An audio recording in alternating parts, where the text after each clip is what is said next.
All right, Gene, you ready to be counted in? I'm ready, farts. Ready in 5, 4, 3, 2. Yeah. Hey, yeah. Where my mom's at? Where my mom's wearing thongs, hitting bongs at? Raising kids, cleaning shits, need a long nap. Where my mom's at? Where My Mom's At podcast with Christina P. Discover the new Michelin CrossClimate 2 tires designed to keep families safer for longer than leading competitors. The Michelin CrossClimate 2 tires provide up to 1 year of additional tread life compared to 4 leading competitive tires. Discover more at MichelinMan.com.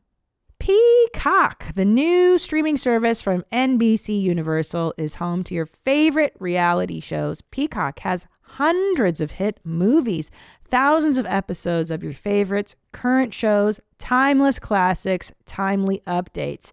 Get the Peacock app and stream full seasons for free of my favorite show, Below Deck. I'm a huge fan.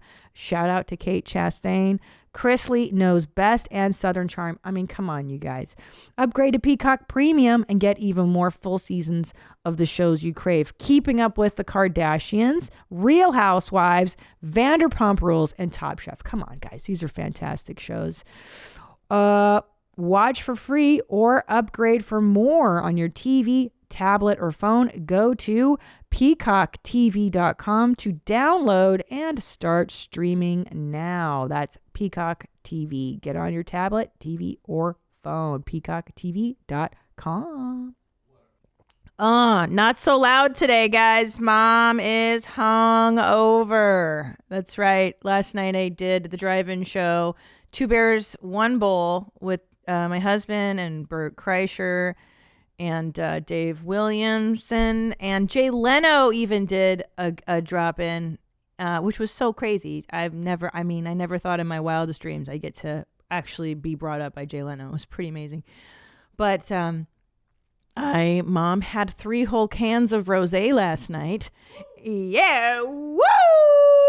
And I made a lot of poor eating decisions. I had flavored popcorn. I had ribs. Flavored pop? What flavor? So in Bert's ridiculous touring van, can you Google image search Bert's ridiculous tour van? You guys have seen it. So I love me some Bert Kreischer. You guys know we've been friends for a million years. And I'm so proud of him. I'm just so proud of him and Leanne. There it is. Kreischer there. That's his tour van. It's a tour van, a bus. Sorry, I'm severely hungover today, and I've put Nadav in charge of checking me because I tend to get way off Planet 9. When I'm like this, I just speak my mind. It all comes out. No filter, as if there isn't one already. So this is this ridiculous bus. Look, so there's Leanne on the back of the bus for wife of the party, and then he wraps the rest of the bus in his shirtless image, and it's like, it is Tom and my nightmare to have a bus like this as you're touring. Oh, so this is what it looked like last night at the Rose Bowl, which was just so spectacular to be able to do a show on this day. And I just feel like people really, you could sense that people were stoked to be out. Right, Nadav, you guys went last night. How did it feel, the crowd? Oh, absolutely. Like everyone just seemed so happy to be there. Yeah. And I think for a lot of people, it was probably their first comedy show in, like, even if they went a lot, it was their first comedy show in like 6 months. Oh my gosh. It was my second comedy show. It was so crazy to be back, and it felt so good to be a comedian again for like 5 minutes. But it was wild, dude. It was fucking wild. And I'm so hungover today, and it feels good. Were you getting ripped as soon as you got off stage? Yeah, I totally do. So that's my MO. I don't drink before shows. But the minute I'm done working, I'm like, what do you guys have? Do you have Chardonnay? You got Pinot Grigio? I drink like the worst mom stuff. And hold on, you said you had cans of rosé? Yeah, which is so lame. So Leanne, who's like the hostess with the most, is like, what y'all want? You want white wine? We got red wine. We got whiskey. We got cans of rosé. And I was like, yep, that sounds perfect, bro. And it was really good. Really good. And then I'm like, what do I, I'm such a headache today. I didn't. Anyway, I feel like I'm a person again, though, you know, like this level of debauchery is It feels good. It feels good to stay up past 11. You feel like a comedian again. Yeah, I feel like a dirtbag. I love the grime of stand-up. I just missed it. Now, let me ask you. Go ahead. You get all cross-faded and shit? Oh, you mean take pot and? Yeah. Bro. Did you take the pot? No, I didn't take pot because I could sleep on just rosé. Now tell me about, see, I'm nervous about cross-faded. As you guys know, I don't know if I've come out here as a pot user on Where My Mom's At on Your Mom's House. I confess that every night of this pandemic, I've been going to sleep assisted. Usually it's alcohol. And I've now switched to pot. I take 2 milligrams of edible and it is lights out. I'm working my way up to 2.5 milligram, Tina. I'm afraid of crossfaded because of college. And I've done it but that's like back in the day when you just smoke a J and you get really high. Yeah. While you were already drunk. Right. Like while you're already ripped. Like while you are doing some college level drinking. Yeah. And then after that, you're doing some college level smoking. You kind of tone down a little after college. It's not just like, I don't know where my next beer's coming from. I don't know where my next joint's coming from. So you just try and get as much into your body as possible. Oh my God, so accurate. Yeah. Because you're competing. And I found myself doing that last night with my cans of rosé. And Bert sensed it. He was sitting across from me in the bus. And they're like, push. Okay, get so Leanne hands me 1 can, and his alcoholic brain immediately goes to the next drink I'm gonna have, as did mine though. He's like, get her 3 more, okay, Leanne, and then hide them in the back cooler. There's a front cooler and then a back cooler, because he and I were the same mind of I don't know where my next can of rosé will come from. That panic. But when you're broke and you're a college kid, that's even more severe. I totally remember that. Right. Okay, so you're crossfaded. But walk me through this as a 44-year-old mom. How do I do that? Okay, so the way that you get to the land of Crossfados Barbados. That's so dumb. That's rad. Yeah, it's but that's what makes it good. Is it's extra stupid. So. No thanks, Tom Hanks. You just gotta ease into it. You don't want to go 100% on booze and then you're like, oh, let me go 100% on the edibles now. You got to do a little nibble here, a little sip there, another nibble, another sip. It's okay. Try and think, instead of having a ripped night, what you're saying, 3 cans gets you ripped, right? Dude, I mean. I feel like shit. So go halvesies. Start with a can and a half and a 1 milligram. But hold on. So now you're suggesting I drink first and then add the edible after. Because here's my deal with pot right now, is that I take the edible and it activates my brain. It lights it up and I have all these great thoughts and connections, and I'm tripping out. I'm watching. What did I watch, dude? I watched Beetlejuice, and I was analyzing what's happening and what a terrible stepmother the mom is, and Winona Ryder's needs aren't being met as a teenager. I'm totally reading too much into Beetlejuice. This is the first time you're seeing Beetlejuice as a mom from the mom's perspective? Yeah, as a mother now, I'm rewatching these movies and I'm totally reanalyzing. You're like, this mother and this Beetlejuice character is really fucking up Winona for her future. Yeah. I'm like, is she going to get into college wearing that stuff? And then I watched Donnie Darko high. And that was even better because at first I used to follow the storyline of time travel. And now as a parent, I'm like, oh no, this kid's just schizophrenic. And this is the breakdown. This is how someone grows more mentally ill. Mm-hmm. It's not even about the real, the storyline that's presented to you. And I was like, wow, this pot's great. So anyway, you're suggesting. How did you see the dance moms in that movie? I fucking love that. I'm beginning to doubt your commitment to sparkle motion. How great is that lady? She's the best. And what's interesting about that, see, this is pot thoughts coming, is so that was what it was. The conservatives back then were Christians, technically, right? Wanting to ban books and do all this. And now it's the far left. They switch places. And now it's the far left being like, that's immoral. That's immoral. Right. What? You guys totally traded. Ban that immoral book. Ban it. Yeah, burn it. So anyway. All right. So Crossfados Barbados. Okay. Yeah. So just tiptoe to each pool. Start with half what you normally would. What seems like a good night for just one thing. But here's the deal, man. Yeah. I feel as though my judgment is less impaired on pot. So like I should probably eat the edible first, But and then quiet those thoughts down with a little bit of booze. see, now you're getting it, Christina. Okay. Now you're getting it. Now you're crossfading. Who am I? At like an adult. Yeah. God, I can't wait till my kids watch this. This is perfect. Nah. And I'm always like, don't do that. No, they'll see this in 10 years and they'll be like, Mom was fucking rad. Oh, gosh. I don't know, though, because I look at my friends that have teenagers. So I got to have this great conversation with some of Leanne's friends last night.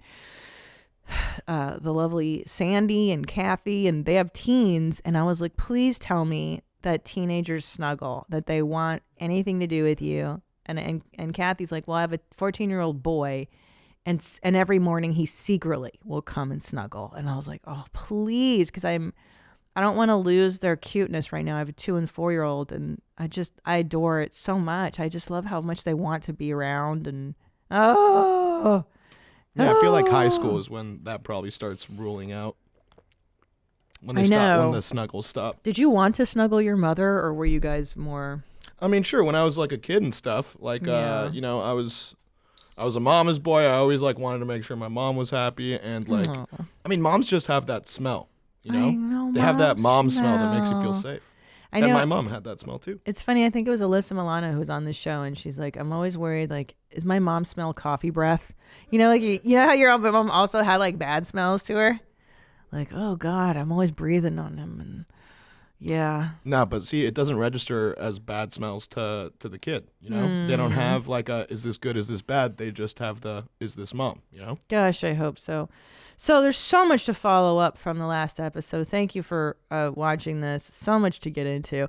You know, we really went down a very divisive rabbit hole last week talking about Title IX. And I have to commend baby Josh Zolo for coming on and being brave and courageous in this current climate to take to the mic and tell us how he felt about stuff. And you know, it's sad that that's even an act of courage now, to just say your opinion on issues that are now taboo. It's just, to me, completely antithetical to what America is about, freedom of speech.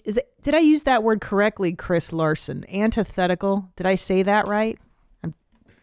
Sounds right. Antithetical. Okay, just making sure. You're going to put me on grammar check today because I am out of my mind tired. You got it. So let's do some follow-ups on that, because I was really thinking about it after we discussed it. You know, obviously these issues are very complicated and full of gray areas, and who better to tackle this than comedians? So, you know, I'm just trying to, I don't know, make sense of the world, and I really appreciate you guys being cool about this. I'm really surprised the feedback was overwhelmingly positive and constructive. And I'm glad that you appreciate an open dialogue as much as I do, which shouldn't be revolutionary. It shouldn't be an act of courage, but in today's climate, unfortunately, it is. So let's get into some feedback. We talked about Title IX last week, and baby Zolo is in his, are you a senior now? Where are you, Zolo? Get on the mic. Let's talk about it. I think he's a senior or junior. He's going to be graduating in a year and a half.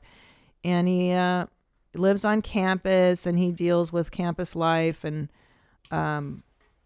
okay, there you are. I hear you. I hear you, my sweet little baby, Zolo.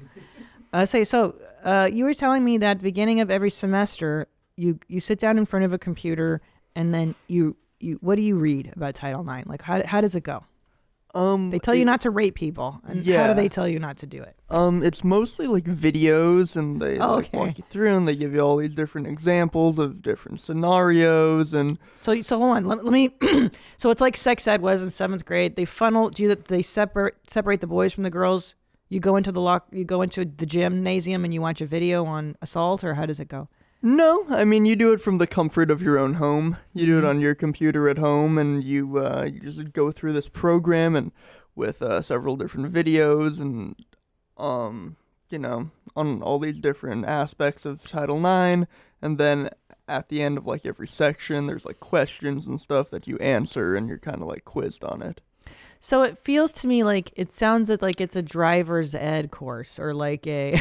It sounds about as it's I'm trying to juxtapose here is the severity of the topic, and they're treating it like it's like you're taking your written part of your driver's license exam. Like, hey, watch this video, take this quiz. Mm-hmm.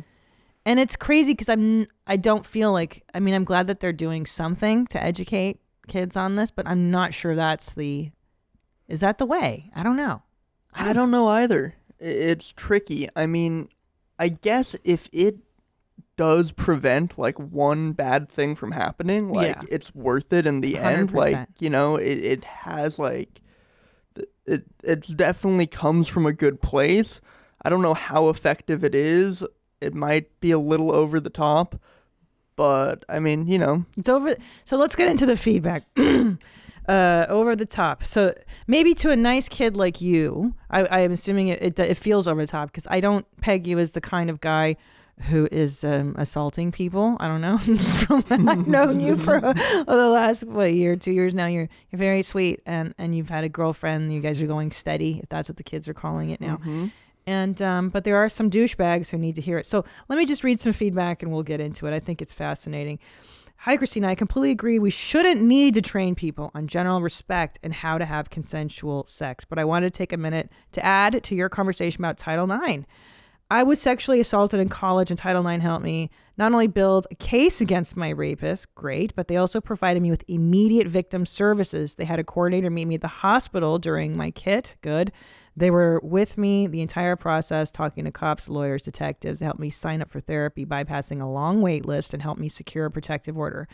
After 4 months, they also kicked my rapist off of campus and got this assault put on his record. He will no longer be able to apply for any other school or put in job applications without them knowing, or anything else they need a background check for. Very good. All in all, Title IX is so much more than just training against rape, and I wanted to share my experience with you. Keep it high and tight. That is awesome. I did not know that. Thank you for sharing that, because I don't know that yet. So very good, because I've heard that it's unfortunate, like when a woman horribly gets assaulted and raped, like you go to the ER and then you have to pay for your own rape kit, which is fun. That's like $1,000. And so I'm very happy that helped you. So good to know.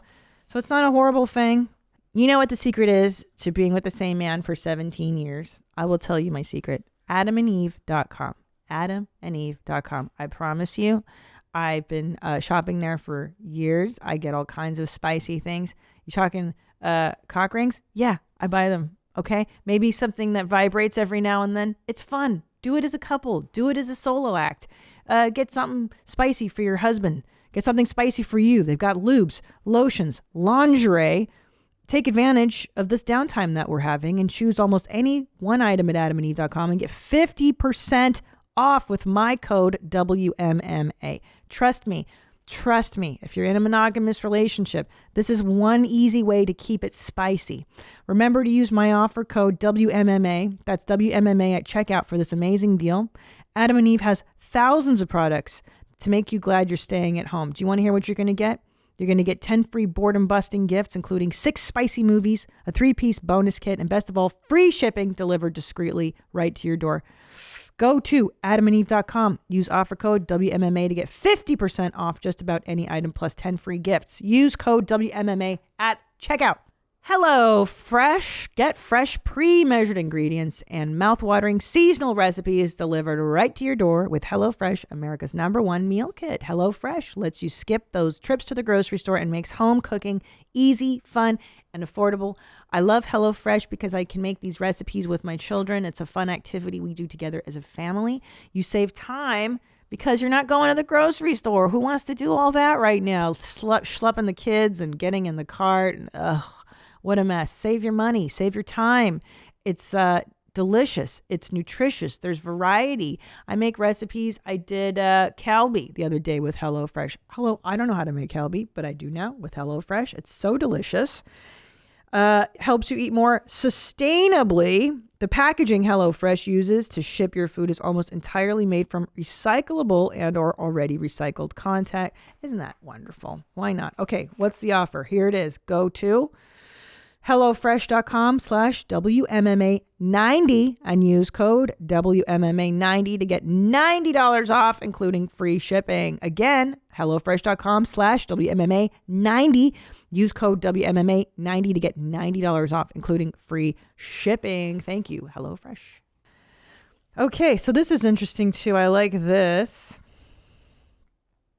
This person starts by saying comedy should not be policed. You should be given a space.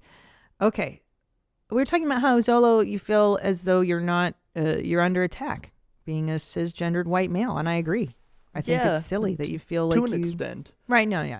I feel like a lot of my opinions are just invalidated on topics such as this one because of, my various privileges. And I don't know if that's fair. I agree. Okay, so let's hear what this person has to say. The everyday white cis male has been under attack in recent years, and it sucks to hear that Josh feels put down by it. This is the impact of broad generalizations, and I think the needle absolutely does need to move back and will move back eventually. However, I think this sense of discomfort and, quote, oppression can also be viewed as a learning experience.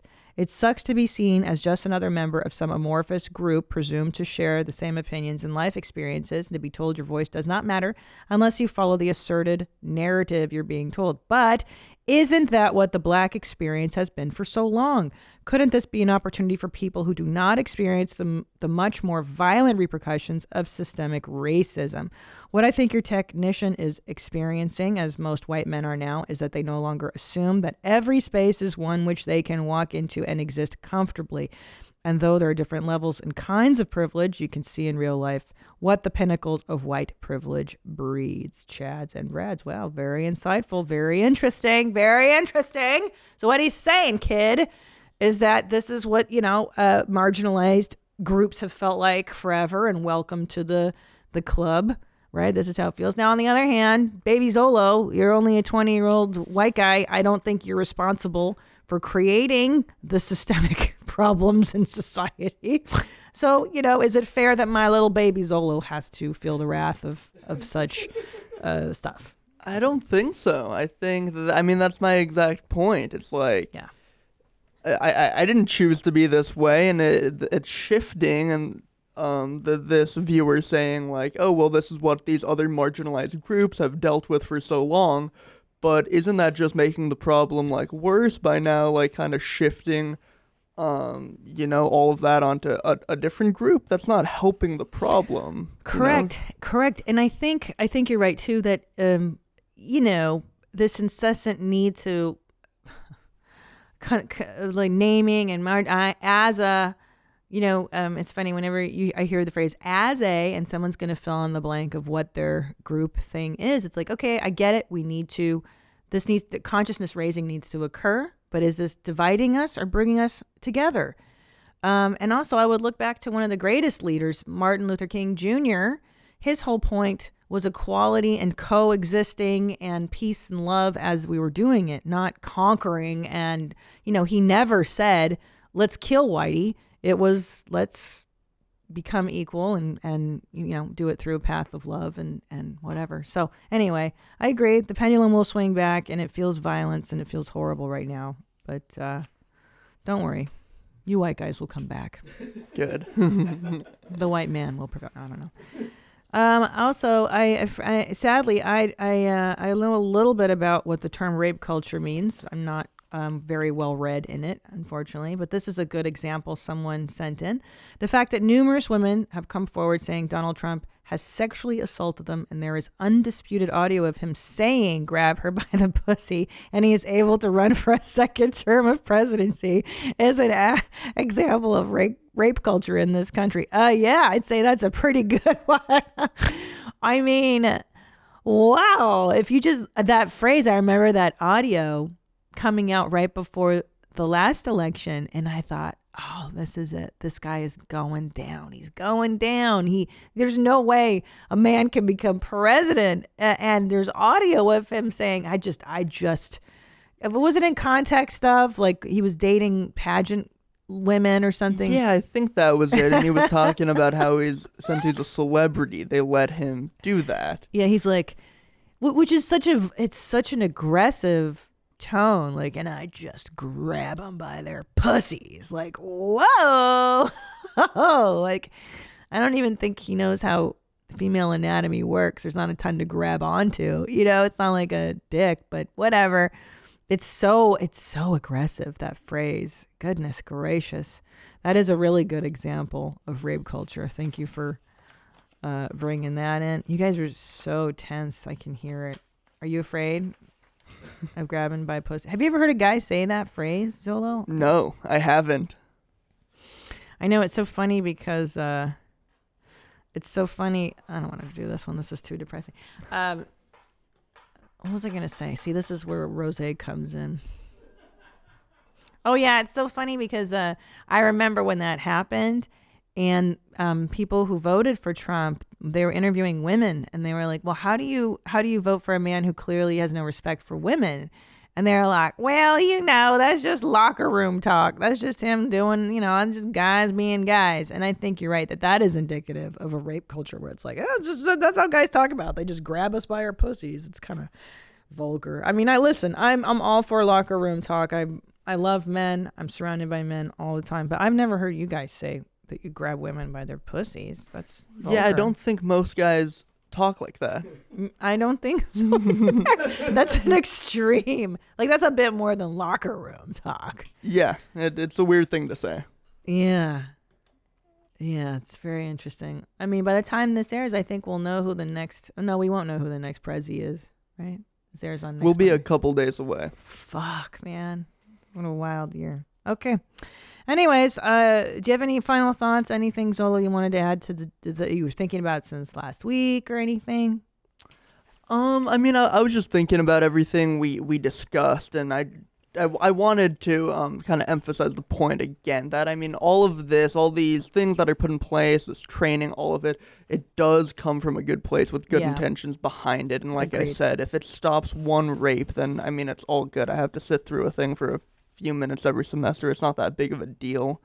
And for someone like me that's like, relatively normal and, on the smarter side, probably, I might not need it. But I think there are a lot of kids that probably do learn stuff from that training and everything, and take away information from there. So all in all, it might be for the best. It is. However, I do think the method by which the information is delivered is very sterile and very kind of bullshit. You know what I mean? I think maybe it's like actually sitting in a room with girls and having it discussed in a really, because you know how it is, like when you're face to face with people, the discussion's so much different than just like reading about it. Yeah, so 100%. It's so much more of an impact if like, for sure, there was a group of you guys put together and you could discuss it. Like maybe that, I don't know. Mm-hmm. I would prefer. It felt very sterile and very like bureaucratic to me. Yeah, talking about sexuality, like sex, crime, and power, and blah blah blah. Yeah, it is. Yeah. Okay. Well, shit. Kumbaya. You guys should. I think because it just reminds me, like I said, of sex ed. The way we had it, like they would just wheel you into the gym class in 7th grade, and they would separate the boys from the girls, and then like your PE teacher would tell you about sex. And I remember just being like, this is not the way. I just know this is not the way I'm supposed to know this stuff. Because you just end up walk away feeling weird and dissatisfied. I remember that. Yeah, you're like, this totally. not like did it have to go down like that? I don't know. I don't know. How did you learn about sex? Who taught you? I mean, my dad talked to me about it at a very young age because I heard about sex in like 1st grade or something, and I just went home and I asked what that was. But I definitely remember, having like the school sex ed thing and thinking it was like really weird and awkward. Yeah. And I also feel like that discussion comes way too late. Like by the time I remember we had it like in 9th grade at my Catholic school, and I was like, oh man, like all these hoes are fucking already. Like, what are you, that's pretty late. Yeah, what are you talking about, bro? Like you should have gotten here like 3 years ago. Yeah, I remember we had one in like 5th grade in elementary school. They took us into the library and they showed us a video. And I remember like one kid asked like, "What's a boner?" Yeah. And that was fun. That was a good laugh. Yeah, but see, the video, it's always like, here, I can't talk about this. You watch this, and it's like, that's so fucking lame. Like, that's what I'm saying. That doesn't make the same impact as like, what if a girl who had been assaulted came and talked to you in college, and you had to sit there and like listen to her and see her face and see that? I think that would make such a bigger impact on people. Yeah, I'm sure it would. Then, I mean, I think they do things like that a lot too at a lot of different schools. But is that not a safe space? Would that be so triggering for people in this climate? Yeah, well, it might be. It might be for other survivors of stuff, right? Yeah. But as we know from cognitive behavioral therapy, the best way to deal with stuff is not to avoid it, but to confront it. But there you go. Fuck that. Okay. Let's move along to some other very important news. This one is for you, Nadav. I should have said the breaking ranch news was strictly for you and Nadav. It's been out of stock since I checked after my clip on WMMA. We may never see perfect ranch again. Oh, God. Wow. Okay. Do you want to show? Can we show this picture? Oh, and if you do score it, the key is to let chill and marinate at least 12 hours to get the full taste you love. The legit real ranch. So this is the ranch we were discussing. Restaurant style dressing. Yeah. I think I agree. Huh. What do you mix that with? Sour cream?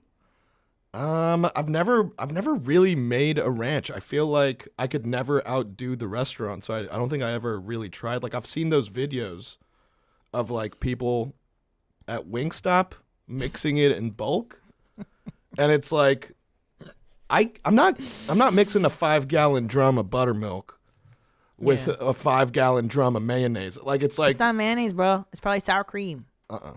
Bro, it's not the one I saw. I think the one that makes Wingstop ranch good is the mayo. It's No. mayo, it's buttermilk, and it's a whole bunch of Hidden Valley Ranch bullshit. I'm gonna vomit. No, but it's good, Christina. Okay. You know what? Some people get Mayonnaise. sex ed in 5th grade. I think ranch ed should be coming Ranch around ed. that time. Equally important. We need to educate people on ranch. I mean, you're saying that Thousand Island and ranch dressing together is heaven. Is a banger. See, I didn't know that. I'm 32, Christine. I know, bro. You gotta get out of your comfort zone, homie. I just gotta go to a better school that has ranch ed. Ranch ed. Yeah. Okay. Moving along to another important topic. A lot of you guys were into what I was talking about exalting motherhood. I agree. In our culture, it's cool to shit on femininity and feminine things, but I, for one, am done with it. I see myself a lot like you do. I'm not a girly girl. I can hang with the guys and share a lot of humor with men, but deep down, I'm a wife who wants to take care of my husband and future family. I like cooking and baking, especially for my husband, and I like taking care of him. It is natural to me. I agree. Yes, thank you for writing this in. I don't want to, and I think, Natalie. I know, Natalie. I agree. I feel as though, like I said last week, the feminist movement kind of left out. It did leave out women who want to stay home and who want to make a home nice for their husbands and their children and who want to take care of their kids full time. It is an incredibly important job. And it's a bummer that it's not being held up to what it should be. The mother is the center of the home. The mother is the center of the universe. The mother is the appointment maker, the diaper changer, the anal temperature taker. She's the cake maker. Oh shit, I feel a song coming on. The cake maker, anal temperature taker. Oh shit, is this the next mom rap song you're doing? Oh shit, Kreischer and I have to get together. Ooh. Yeah, bro. I'd buy that on iTunes. I know. We recorded a song and then the choir hit. So now we're going to hopefully do another one soon. But yeah, it's Mom. She's the center of the universe. And, you know, I think our goal was to get out of the kitchen and get options. And now some of us are just like, wait a minute, that shit's rad. I love it. I love being a mom. I love being the one who decorates and who cares for everybody in the house. It's the center of everything. We're essentially, the earth revolves around the sun, Chris. Heliocentric model, right? Yeah. We're the sun. We're the sun of the home, right? Oh, yeah. The mom is definitely the center of the home, for Wait, sure. but I'm trying to get you on my science, though, Chris. That it's the sun that's the center, and then the planets revolve around that. Yeah, that's how Heliocentric the model. orbit works, yes. Okay, cool. And that's then how the family unit works. that's right. It's the same fucking thing, man.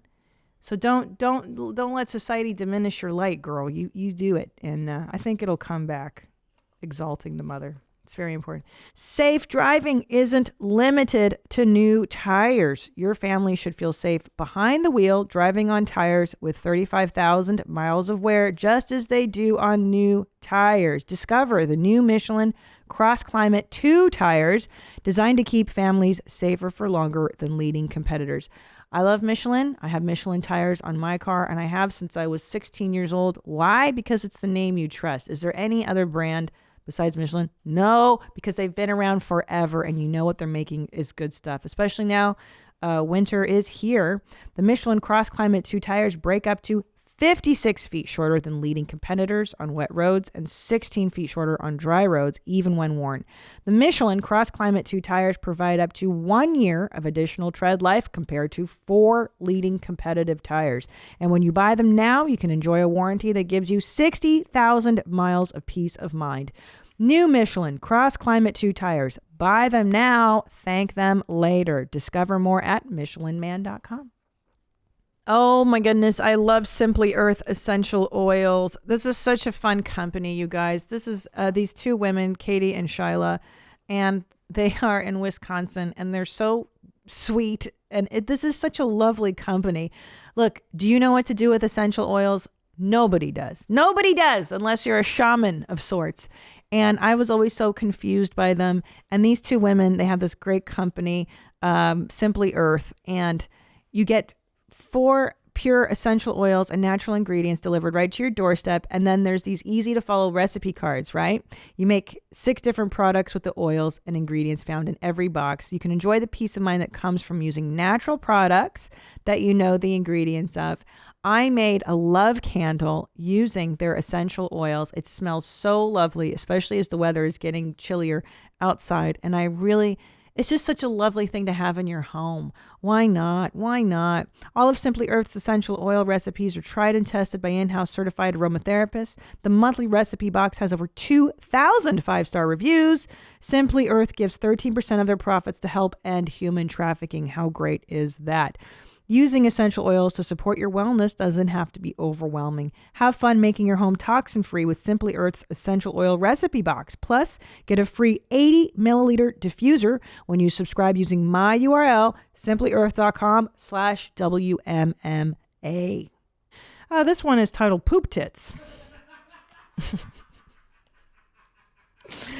I've recently come to the conclusion that my mommy jeans' whole mood depends on how well his morning brown goes. In an effort to enhance his morning mood and better his time on his throne, I've recently started sending him titty pics while he is taking his morning poop. This results in a happy mood from him even when he has a messy morning brown and keeps me out of the bathroom to avoid the smells. I highly suggest supporting your significant other by sending naughty pics when they are down. It helps keep the mood playful and even puts a smile on his face when he is stressed. Keep him hindsight.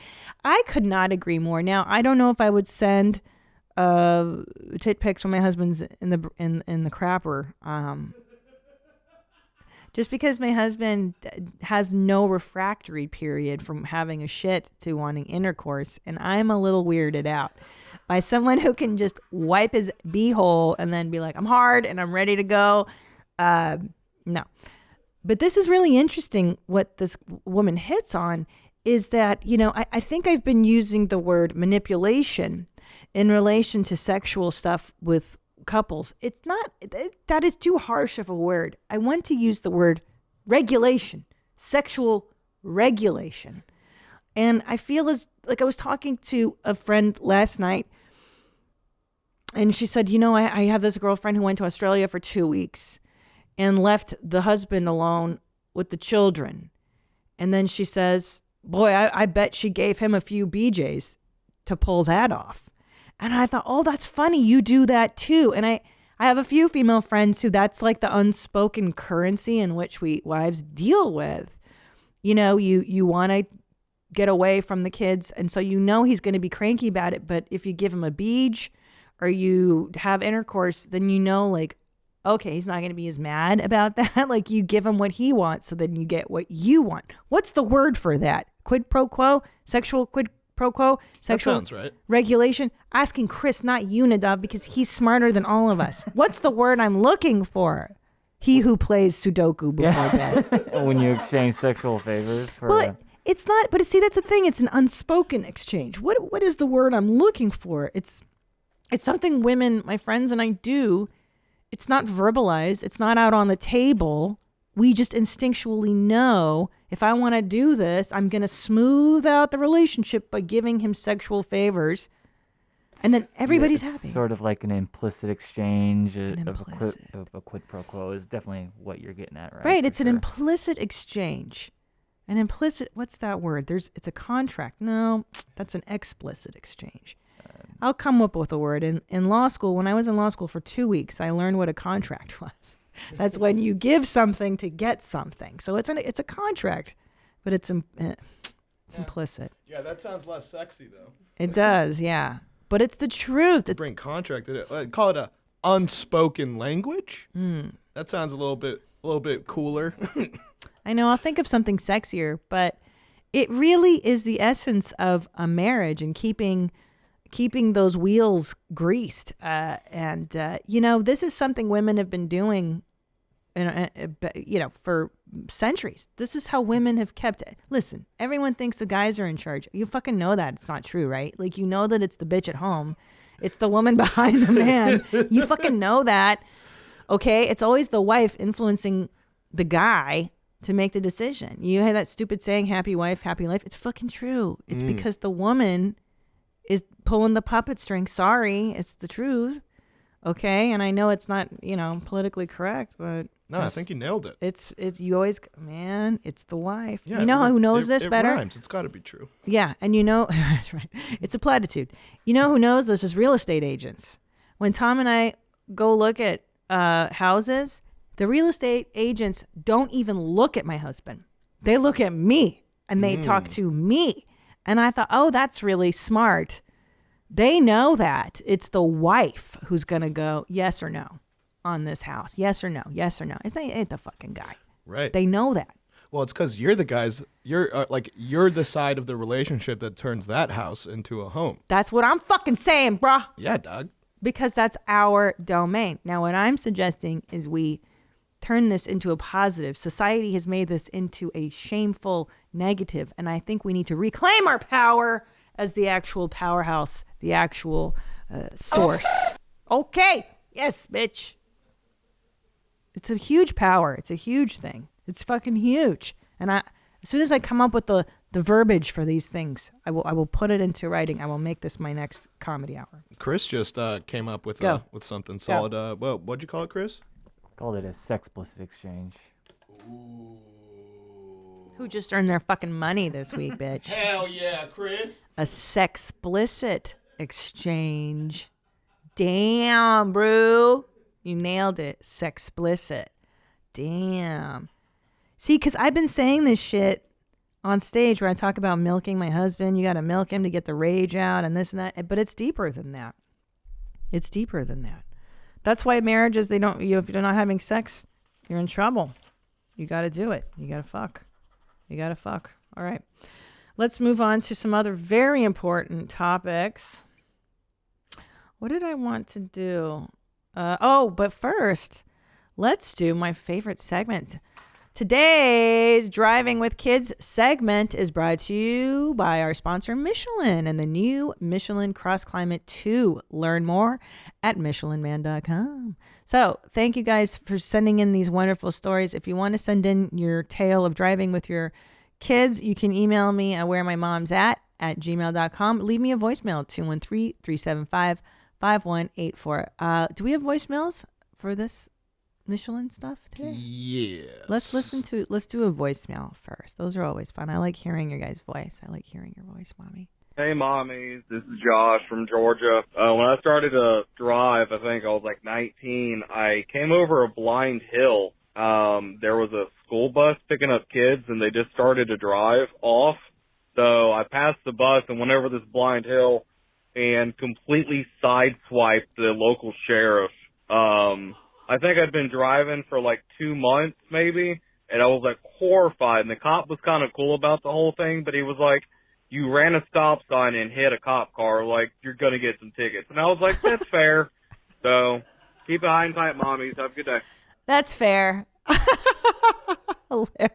Yeah, you're going to get some tickets. Wow. I guess that's how it is in Georgia, where they're like, hey, man, it's fine. You're cool. That is nuts.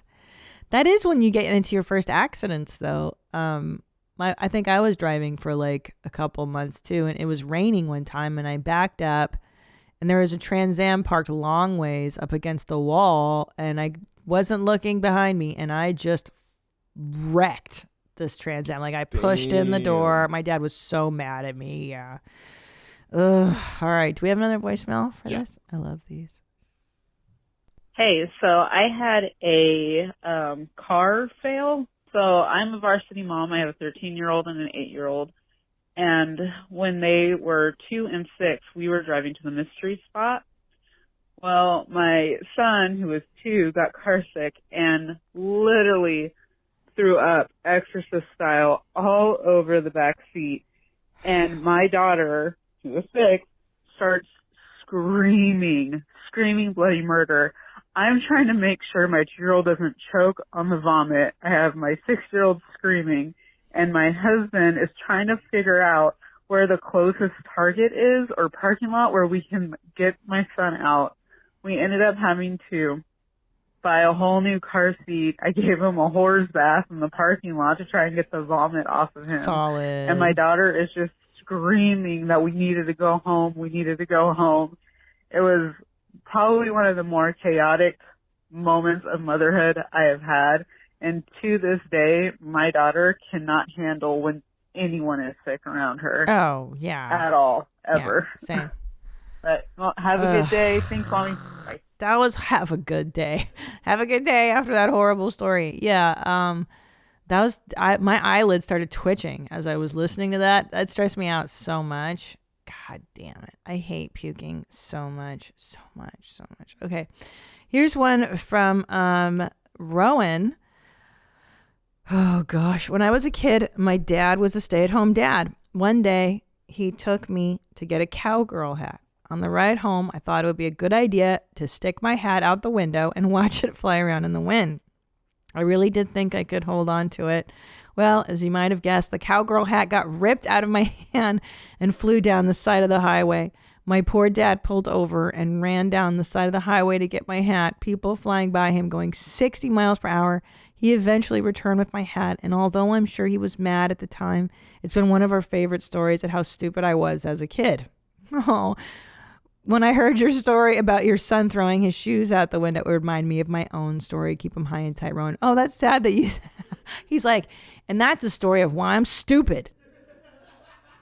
I don't think you're stupid. I actually took that, how sweet and selfless your father was, putting himself in harm's way just to get your hat back. I mean, how sweet is that?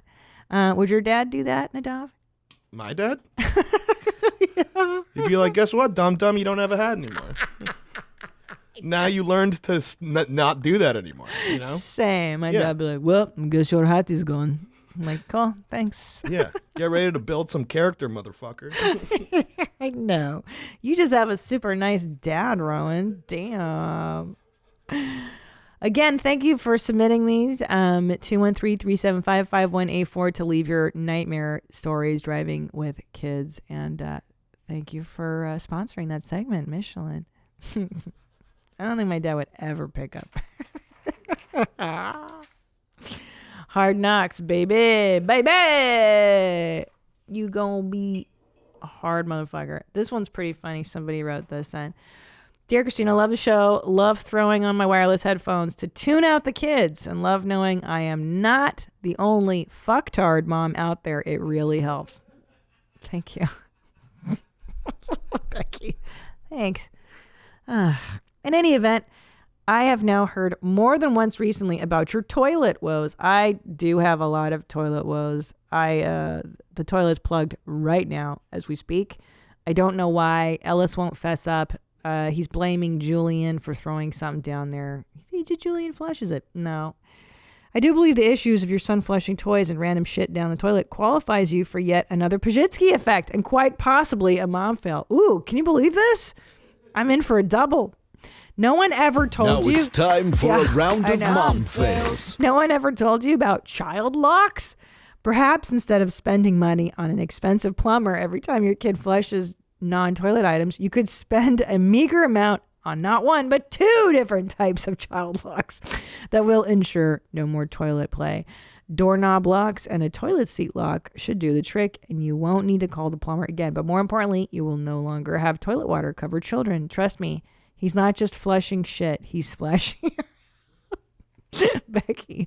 Shit, Becky, I think you're He's not just flushing shit, he's flushing what? He's like splashing in there, and she's right, because I've walked in on Julian numerous times just with his hands in the toilet, and he's got the brush and he's like just touching his face and licking those fingers and just washing the bowl. And can I tell you why, Becky? I've heard of these child locks on toilets. And I know you're right, and I have a mental block on them because I'm so stupid that before I had kids and I would go to people's houses that had toilet locks, I couldn't figure them out. And I have that in my head that I still can't figure them out. So I'm like, oh no, I can't have toilet locks. I can't figure those out.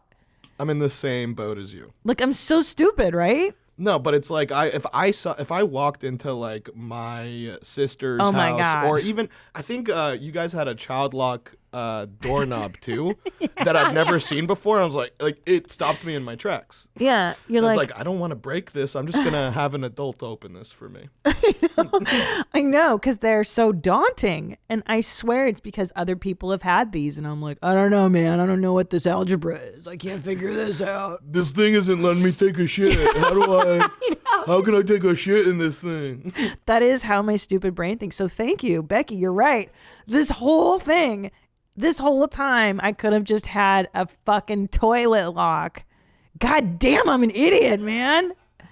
Why didn't I think of this? What the fuck, man? I have everything else from Amazon in my house. This is the one item I have not purchased. I'm on it today, bro. I'm on it. Yeah, such an idiot. God damn it. Thank you for enlightening me. I'm learning so much on this episode. We covered Title IX. We did toilet locks. We learned how to, what did you call it? Crossfaded? Crossfados Barbados. Crossfados Barbados. Yeah. It's just amazing. People say you don't learn the older you get. That's just not true. Let's do some Pazsitzky effect. Oh, no. First, it's apropos this discussion of toilets clogging. So the other day, I took my kids to the pumpkin patch, the fucking pumpkin patch. And a couple of things happened. So I took both my kids. I was alone. My husband was out of town. And a couple of things happened. So there's a stupid maze, right? This hay maze that you go into. It's like, knee length on an adult, but it's perfect level for little 2-year-olds. And I'm in this hay maze. And of course, Ellis is standing on the fucking hay, pulling the shit out. And then Julian is screaming and running this way. And I'm so used to the chaos of 2 small boys that I'm just, whatever, dude. I'm so tired and just over it. And I look over and I see You know what I'm talking about too. I see the parents, both parents are there, of course, and they only have one child. And that baby is like 18 months, like just at that sweet spot before they're really tearing shit up. Like they're ambulatory, but they're not like, they haven't realized they can throw shit down the staircases and put their hands in toilets and like, swallow pennies. No, maybe at 18 months. But anyway, I see these cute couples. There's two of them, and they're so happy to meet other parents. You can see that first shit too of like, oh, how old is yours? He's 15 months. How old is yours? She's 18 months. And they're doing this thing where they're really into their kids, where they're like, good job, Lucy or Luna. Stand up.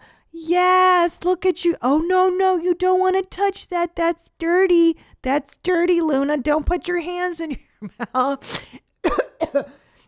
And I'm just looking at that, just like you, I remember being that way. Like with the first kid where you're like, don't put that in your mouth. Good job, buddy. Come over. And then by the second kid, you're like, I don't care. Just put it. Oh, fucking wash your hands later. Like, I'm too tired to even give a shit.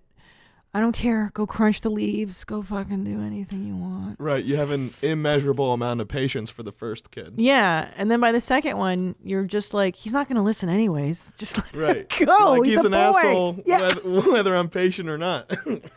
And not only that, you got to let them crunch around and play and stuff. And they're just young kids. That's what they do. And there's no point trying to keep them clean all the time. I was always trying to keep Ellis's hands clean and face clean. Now my kids are covered in filth all the time. If they're wearing shirts, if they're wearing pants, most of the time they're in diapers or underwear because I'm just that trash.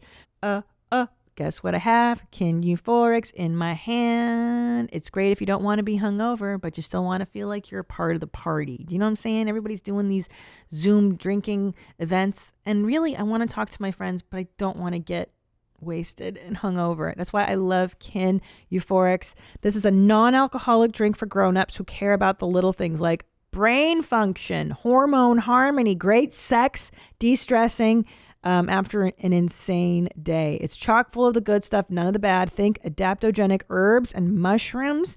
These are brain vitamins that support cognitive function with, they provide clarity, memory, and creativity. There's Kin Spritz, premixed sparkler for day drinking. There's the High Road to add a little brain power to your happy hour. There's Dreamlight. It's your nightcap. I like to do Dreamlight instead of drinking alcohol at night to help you wind down. And I swear, I don't know how, it does make you feel good to drink these. So try it for yourself.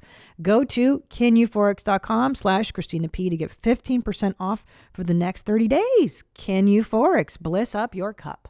This holiday season will undoubtedly be like no other. Families may not have the opportunity to be physically together due to COVID-19, social distancing, and financial restraints. Despite the global events that may keep us apart physically, Ancestry brings you closer to your family past and present through your shared history. Ancestry is the family activity and gifting solution for this highly unusual 2020 holiday season. Even if you can't all be under the roof for the holidays, you can still bring the family together with the gift of family history at Ancestry. Give your loved ones an Ancestry gift membership to let them discover the fascinating people in their past, or surprise them with Ancestry DNA so they can uncover their origins. The holiday sale at Ancestry is the perfect time to treat someone you love to a gift that connects them to family in new, meaningful ways. Don't miss the special holiday pricing on truly meaningful gifts during the holiday sale at Ancestry. Head to my URL, Ancestry.com/WMMA to get your AncestryHealth kit today. That's Ancestry.com/WMMA. So I wanted to show you guys, this is the weekend I had alone with my kids this last weekend. My husband was out of town. Pull up the grill pic. So this is this is at the pumpkin patch. Believe it or not, that's my youngest boy, Julian. And as I mentioned, there is a corn maze. There's pumpkins. There's a garden of artwork that children can go into. My kids find the abandoned barbecue grill. And that's exactly what Julian went for, was the abandoned barbecue grill. It has nothing to do with anything, is just there in the middle of the pumpkin patch, and he's opening and closing it, looking for the butane tank, hoping to find some matches or sticks. And then my other boy grabs sticks and starts throwing shit at it. Like, it's just chaos. So any mom listening who thinks they're not doing it right, you're fine. You're good. I think this is normal. Other people tell me this is what boys do. I don't give a shit anymore. I'm too tired to give a shit. Also, we went out to lunch. I've decided to just take them out to lunch instead of cooking fucking 10 meals a day. Because as you know, as a mom, it's like you're the line cook, right? You wake up, you got to cook everybody. And then another hour later, I'm cooking lunch for everybody. And then it's like too much. So I'm like, fuck it. We're going out to lunch. Go ahead and pull up. Yeah. So this is Ellis. This is the back of my son, Ellis. Took both kids out to lunch. This is what our table looks like. If you can look down at the floor.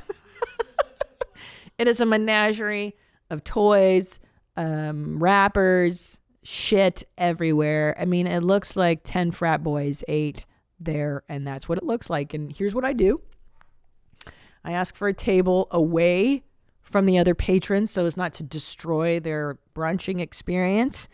And then I tip really well. I leave the waiter, the poor son of a bitch that's waiting on us, I leave them a nice fat tip to clean up. So there you go. Oh, and I started getting my kids into Shirley Temple. So that's a nice bribing tool as well. How many cherries do you want in your Shirley Temple? You better behave. Man, dining with kids. Oh my God. I didn't realize how much of an activity it takes from the parents too. Because I thought, when I'd go hang out with my sister and, she has 2 kids, she'd be like, oh, let's go to a restaurant. And I would think, oh, yeah, less work, right? Oh, hilarious. No, it's like the same amount of work. It's the same amount. You don't even use plates. Like, No. you just have them eat off the table. Yeah. It's so foul. It's so foul. Well, what you get on Amazon, if she wants this, because my eyelids twitching just talking about this, is that you buy these mats that they're plastic, and you stick them on the table, and they're disposable so that your kid's not like actually, if she wants to be that clean about it. Yeah, and then you have to bring toys to distract them. So like the crayons, you want to bring like You bring that clay. shit to the restaurant with Oh, you? bro, why do you think they give that shit to you? Like a nice restaurants that are kid friendly, they'll be like, here's your stupid thing for your kid to color so they don't freak out.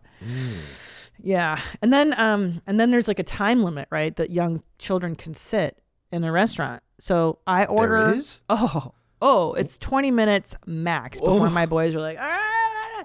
So I have to, the minute the waiter comes for like that water drop, I'm like, all right, here's what I want. I want chicken tenders. I want the fries, and bring it all at once. Don't fucking space the shit out. Bring it all at once. And then I hurry eat because I know the clock is ticking down to when these fools are like getting ready to run. It's just how it is. Is it at least consistent? Is it like always 20 minutes? Or is it just like this is a ticking time bomb and I don't know how much time is left? Well, when they're really little, it's a ticking time bomb.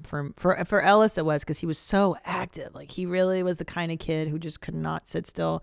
And, people would say, like, I never give my children screens to watch. And I was like, that's the only way this kid's going to sit and eat is if I give him something to watch. But now that they're older, they're much better. It's just, it depends on the day. Like the day before we went to lunch and they chilled for like an hour and it was fine because someone else was eating with us. Ooh, wait. It's contingent on the day. They're so day to day. So they behave better when there's an extra person Strangers, with you? yeah. Oh, because because you're just mom. They could be themselves around you. Oh, and here's the deal, man. Mom gets all the abuse. That's the other thing. Because you're number one, they hold it together at school. They hold it together around others, and then they let it all go for mom. And it's a sign of trust. It's actually a sign that like you're doing your job, they say, because they can just be crazy around you. If they're just complete animals If they're around you, that assholes. means you're doing a good job. Yeah. Woof. But What a then you have to metric. discipline that shit on top of it, so it becomes a whole thing. It's crazy, man. It is a trip. Like, nobody tells you. There's not one book that I read that really prepared me for motherhood. There's not one fucking book. Not one. These bitches lie. Bitches be lying. I gotta write the book. I'm gonna write the fucking book, bro. I'm writing it. Let's do some Pazsitzky Effects. I adore these so much. I just had one on this episode. I'm going to buy toilet locks. I'm such a fucking... I can't believe I did not think of that this whole time. And I buy everything from Amazon. And how often is your toilet fucked? I would say every month. Someone is like, I did something. There's a car in the toilet. And I pay like $400. So every month for the last 4 years? No, not that much. Oh, okay. I would say the first one was the most colossal one because the toilet had to be replaced because Ellis threw something so bad down there that the plumber was like, I got to remove the toilet because I don't know where this object is. It's probably in the plumbing. And I was like, no. Yeah, it's bad. I cannot believe I did not think to get... Dude, thank you so much, Becky, for writing. Okay. I grew up solidly middle class. Oh, do we have any voice? We have a cartoon crush, mom. Heck. Okay, let me see. I grew up solidly middle class. My parents taught me frugality. Frugality? Larson. Frugality. Yeah, it means good with money. Again, which word is it? Frugality? Frugality? Definitely not frugality. Frugality. Frugality. Am I saying it right? Frugality. Frugality sounds good. Okay. Yeah. Through growing your own food and cooking often. But my real cheap ways didn't come into effect until college when I was extremely broke all the time. Now that I have a solid job, I still cook all the time because it saves you so much money. But for years, I refused to buy even the most basic of kitchen tools. Oh my God, me too. I'm 25 and just recently had an epiphany after my roommate yelled at me to buy a strainer. And surprisingly, she was right. They are only like $3 and should last you literally forever. She also got me to splurge on an oven mitt. Whoa! She must have gotten sick of watching me burn myself using towels a million times. I'm still using a fork as a whisk, though. Baby steps. Oh, my God. Yeah, you're absolutely right. I think I just went to Crate and Barrel, I would say a year ago when we moved to this house, and I bought adult utensils, and I bought like La Crusette pots, which is like a fancy, pot or whatever the fuck. I agree, dude. I'm the same. I was using forks as whisks, and yeah, you go to Crate and Barrel or wherever and do yourself a favor, buy proper adult utensils. It's gonna help you so much. You know what I really got into, really changed my life is speaking of exciting mom talk. It's like a food saver. Google food saver on Amazon. Oh yeah, the vacuum sealed stuff. Bro, have you done it? Yeah, I got one. You got one? Yeah. Nadav, you never talked about this with me. Yeah, I like to keep the stuff that makes me feel like a functioning adult kind of to myself. Yeah, I know what you mean. It's so good. No, yeah, because it's like, it's rad. Because then you could actually go to Costco, food save all your shit. You have some chili that you can't fucking finish in 2 days. You're like, all right, I'll food save that shit. Yeah. But the it's so good. Like I'm definitely like that with the food utensils too.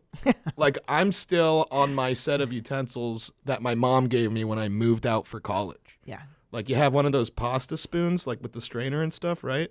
Pasta spoon. It's like a spoon that has like hooks on it and holes so that you could take the pasta out. That I still just put a fork in the pasta and then I burn my hands and I shove the pasta in my mouth and burn my I don't know. Well, mine's half melted. Such an idiot. It's just I put it too close to the fire a while ago, and I was like, you could still get pasta out with this thing, but it's melted to shit. Almost all of my utensils are melted to shit. Yeah, it's time to re-up, bro. So this is what the food saver does. This is amazing. So when you have meat, you have leftover chicken. When you buy chicken at the grocery store and then you just throw that container in the freezer, well, what happens is like the plastic will erode and your food isn't actually being frozen well, and it sucks. Like it just sucks. So the food saver vacuum seals it, and now you can save your meats forever. And what I've been doing is seasoning my steaks. Like I'll put like a fucking dry rub on that. Yeah, bro. And then I'll vacuum it and then freeze that dog. So that way like all those flavors are in there. Now, I've heard of have you heard of a sous vide? Have I heard of a sous vide? Bruh. Real? No, yeah, that's how you that's how you use the food savers. You do that and then you put it in some sort of water bath bullshit, right? Yeah, that's my next move. So now I have to buy a sous vide. That's my next plot. Because this is what I hear, moms, is that if you want to cook in bulk, like let's say you want to make spaghetti sauce, and you just freeze the rest with a vacuum seal, and then you take out that frozen bag of spaghetti sauce, and then you put it in the sous vide, and it like heats it over time, and now it's beautiful and heated, and it's in the bag, and now you're fucking easy peasy, lemon squeezy. Ooh, using it for reheating Yeah, stuff. bro. That's the first time I've heard about that. Okay, well that's what I'm talking about. You reheat some shit. Yeah. Oh, it's so exciting. The world is exciting. I love America. I love. Crock pots too. My next is going to be that air fryer. I think I'm going to go there. Okay. You guys haven't gotten an air fryer yet? I'm so slow. You guys have been talking about it for months. For months. I fear that it's going to make me eat badly, though. Eat bad. But it's so healthy for you, Christina. There's no oil. No oil. We'll try. Mommy Christine, for years I've had a sock drawer with maybe 4 pairs of socks I like and 20 pairs of socks I fucking hate. Yes. I'll wear my faves on the days immediately after laundry day, and then I have to suffer through the rest of the drawer until I've got enough laundry built up to do another load. If I buy a pack of socks and it turns out that they suck, I just stick it out with them until they get holes in them, and I can justify throwing them away. I only just recently realized that I don't have to keep repeating the cycle of good socks, bad socks. I'm 33 years old and I can buy a whole drawer full of new socks if I want. The underwear drawer is up next. Love you, Mommy Carmen. That's a huge revelation. I'm not even there yet because I just steal my husband's socks. That's how. I'll show you. What am I wearing today? These are my husband's ankle Adidas socks. I'm not even sure these are for women. I just don't even believe in buying socks because I feel as though if you live with a man, those are yours to take free. Those are your items that you just get to take. That's not for you to buy. Hold on. You just don't buy socks for yourself? Nope, I don't. I wear Toms. Didn't you also have a Pazsitzky effect where you realized that you could wear socks with shoes? Was that you? No, I had the Pazsitzky effect that I realized I could wear those invisible socks. That's it. Those socks that they don't show. I didn't know that that's what cool people were doing. I thought that people were just wearing Vans without socks. And I'm like, doesn't everybody's feet sweat and smell? Like, how are these people? And then someone goes, oh, no. Those are like invisible socks or whatever. Ankle socks. Right. Blew my mind. Dude, why are we such animals? Like, how come I don't know basic life shit? Is this just my failure of my parents? Look, Christina, I think you could sleep in comfort that we're all very incredibly stupid in our own special way. You know? I just think I had such an alien upbringing. I think being both immigrant and then my mom was mentally ill, so I grew up in the upside down. I literally grew up in the upside down. Definitely a good recipe. Yeah, I think just nothing was normal. Okay. I has to do road trips. My family moved from Miami to Memphis when I was 5. Since then, we would always take road trips to visit our family members in Miami. We had an unspoken rule that we could only stop to get food and gas. This was the only time you could go to the bathroom. It was only on a recent trip to Chattanooga with my boyfriend that I told him within 1 hour of being on the road with great shame that I needed to pee. He was completely unfazed and told me he would get off the next exit for me to pee. It wasn't until then I realized when you're taking a road trip and you need to go, you can just get off at any exit and pee. That is so true. That is really a good point. Because Tom and I have a no shame policy on that. Because he and I like to power up on a lot of coffee and then water. And then like we've been on road trips together and he'll just have pissed and then I'll be like, I gotta fucking pee again. I'm sorry. And I'm like, don't apologize. It's okay. It's your right. Like you can pee. So that's really interesting. How long were you guys really on tippy toes around each other before you realized that you both have pee shame? Yeah, a good few years, like a few road trips in. Because I would say it. It started with me because I'd be like, fuck, I'm sorry, I have to pee again. And he's like, we just pulled over. And I'm like, so are we in a rush? Like, who cares? This day can last forever. Like, I think you get locked into certain ways because you think those are the rules, right? Like, oh, you have to get there. I was like, well, who cares? What are we doing? What are we hurrying for? You control the narrative here, you know? You control your life. Like, so what if we are, you know, stopping? You can stop 20 times. I know. You get locked in. Took a few years.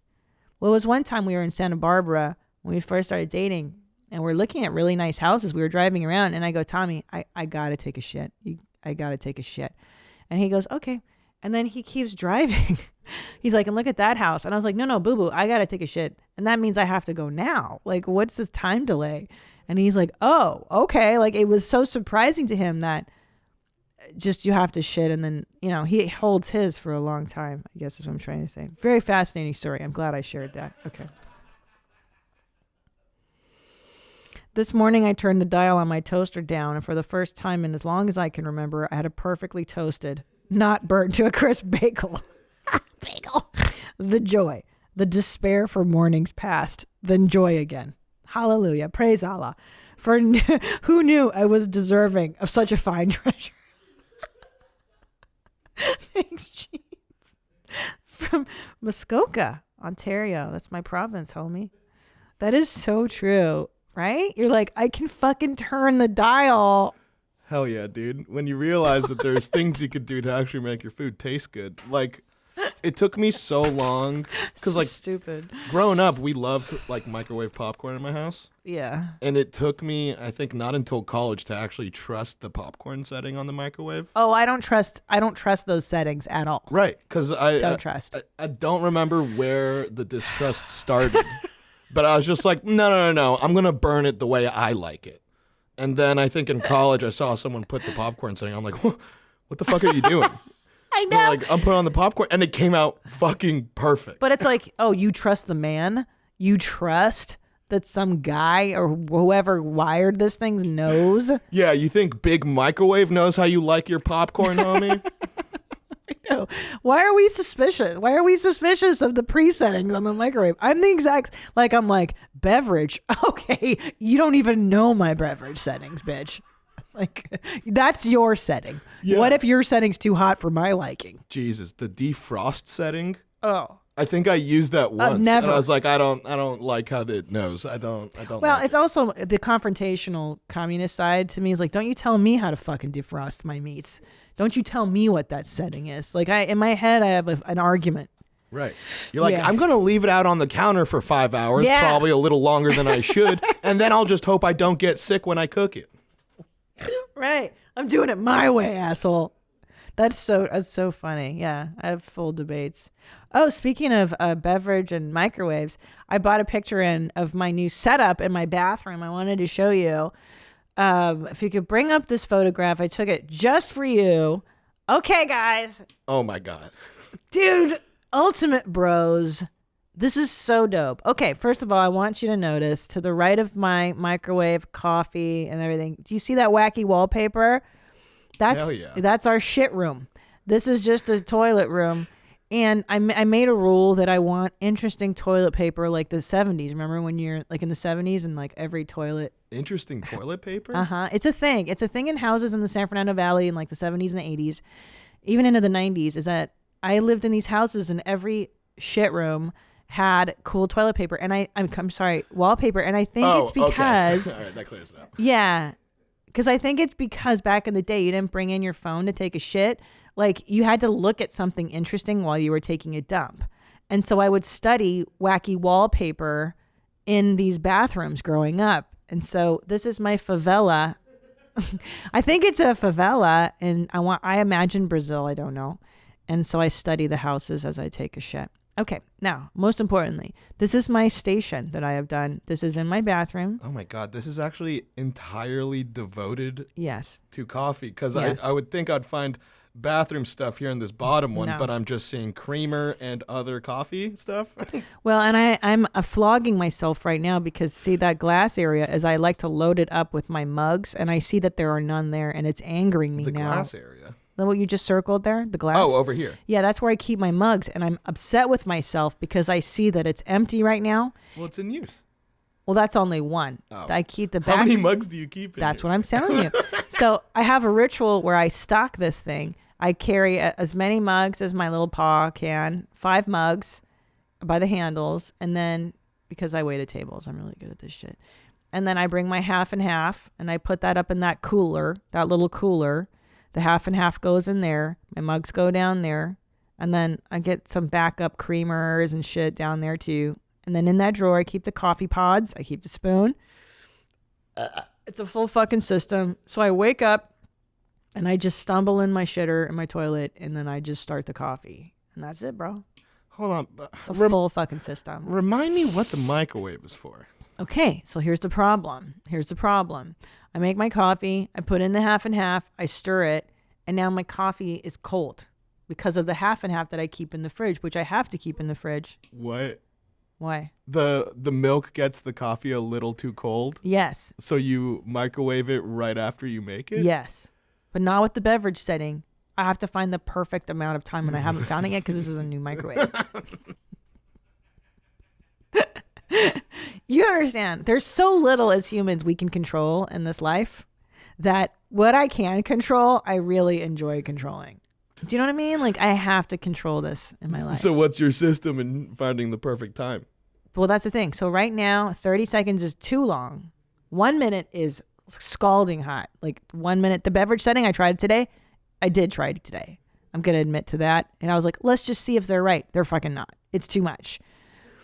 I'm going to go for like 25 seconds. That's what I'm going to try. And also depends on the mug. Sometimes the mug is dense. Sometimes it's not as dense and it heats the liquid up too. I'm telling you, it's a whole fucking thing, man. It's a whole fucking thing. Oh, geez. So each mug that you have has its own specific time. Different variable. Yeah, I know. It's a whole thing, man. But nothing gives me greater pride and joy in my life than this coffee station. Now, I will also share another personal item with you since we're on this topic. If you look above my coffee machine, that, my friends, is a painting that I bought for my birthday, done by none other than the famous comedian Phyllis Diller. And I'm so proud of it.